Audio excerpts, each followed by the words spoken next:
நலாஸ் நாட்டு சர்க்கரை நலமுடன் வாழ நலாஸ் இந்தியாவிலேயே நாட்டு சர்க்கரைக்கு ISI முத்திரை மற்றும் அக்மார்க் அங்கீகாரம் பெற்ற ஒரே நிறுவனம். தொடர்புக்கு 9047045000.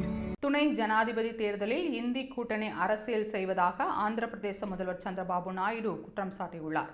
துணை ஜனாதிபதி தேர்தலில் தமிழகத்தைச் சேர்ந்த CP ராதாகிருஷ்ணன் NDA வேட்பாளராக நிறுத்தப்பட்டார். அதைத் தொடர்ந்து ஆந்திர பிரதேசத்தைச் சேர்ந்த சுதர்ஷன் ரெட்டியை இந்தி கூட்டணி வேட்பாளராக அறிவித்தது. இதனால் சந்திரபாபு நாயுடு தலைமையிலான தெலுங்கு தேசம் யாருக்கு ஆதரவு கொடுக்கும் என்ற கேள்வி எழுந்தது.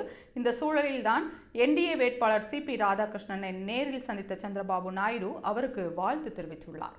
இது தொடர்பாக பேசிய சந்திரபாபு நாயுடு, நாங்கள் பாஜக கூட்டணியில் இருக்கும்போது எதிர்க்கட்சியின் வேட்பாளர் சுதர்ஷன் ரெட்டிக்கு எப்படி எங்களிடம் ஆதரவு எதிர்பார்க்கலாம்? தெலுங்கு தேசம் கட்சி தெலுங்கு மக்களுக்கானது என்பது வேறு விஷயம். ஆனால் நாங்கள் கூட்டணியில் இருக்கின்றோம். எங்களுக்கென்று ஒரு கொள்கை, நம்பிக்கை இருக்கிறது. அந்த நம்பிக்கையை 50 ஆண்டுகளாக நாங்கள் மக்களிடம் கட்டமைத்து இருக்கிறோம் என்று கூறினார். துணை ஜனாதிபதி வேட்பாளர்களில் CP ராதாகிருஷ்ணன் தான் சிறந்தவர் என்றும் அனைவருக்கும் அவருக்கு ஆதரவு தெரிவிக்க வேண்டும் என்றும் சந்திரபாபு நாயுடு தெரிவித்தார்.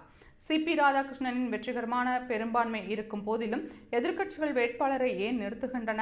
அது அவர்களின் அரசியல். NDAவுக்கு பெரும்பான்மை இருப்பதால் CP ராதாகிருஷ்ணனின் எளிதில் வெற்றி பெறுவார் என்று சந்திரபாபு நாயுடு கூறியுள்ளார்.